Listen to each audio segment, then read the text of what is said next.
Chapter 38.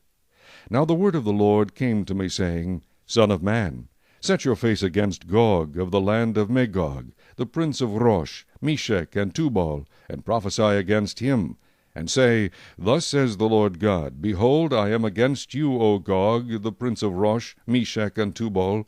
I will turn you around, put hooks into your jaws, and lead you out with all your army, horses and horsemen, all splendidly clothed, a great company with bucklers and shields, all of them handling swords. Persia, Ethiopia, and Libya are with them, all of them with shield and helmet. Gomer and all its troops, the house of Togarmah from the far north, and all its troops, many people are with you.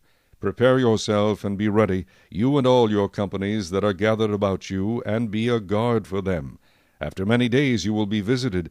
In the latter years you will come into the land of those brought back from the sword, and gathered from many people on the mountains of Israel, which had long been desolate.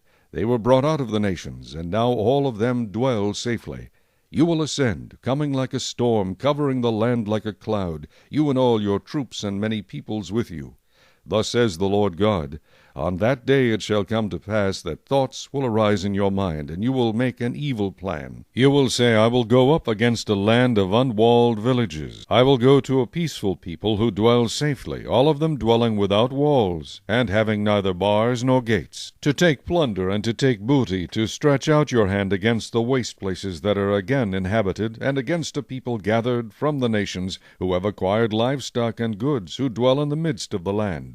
Sheba, Dedan, the merchants of Tarshish, and all their young lions will say to you, Have you come to take plunder? Have you gathered your army to take booty, to carry away silver and gold, to take away livestock and goods, to take great plunder? Therefore, Son of man, prophesy and say to Gog, Thus says the Lord God, On that day when my people Israel dwells safely, will you not know it?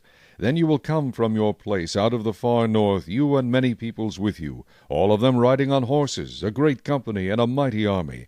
You will come up against my people Israel like a cloud to cover the land. It will be in the latter days that I will bring you against my land, so that the nations may know me, when I am hallowed in you, O Gog, before their eyes. Thus says the Lord God, Are you he of whom I have spoken in former days by my servants the prophets of Israel, who prophesied for years in those days that I would bring you against them?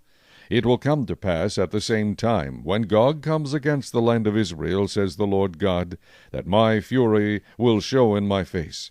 For in my jealousy and in the fire of my wrath I have spoken. Surely in that day there shall be a great earthquake in the land of Israel, so that the fish of the sea, the birds of the heavens, the beasts of the field, all creeping things that creep on the earth, and all men who are on the face of the earth shall shake at my presence.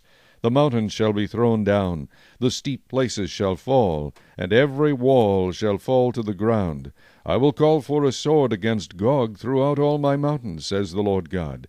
Every man's sword will be against his brother, and I will bring him to judgment with pestilence and bloodshed. I will rain down on him, on his troops, and on the many peoples who are with him, flooding rain, great hailstones, fire and brimstone. Thus I will magnify myself and sanctify myself, and I will be known in the eyes of many nations. Then they shall know that I am the Lord.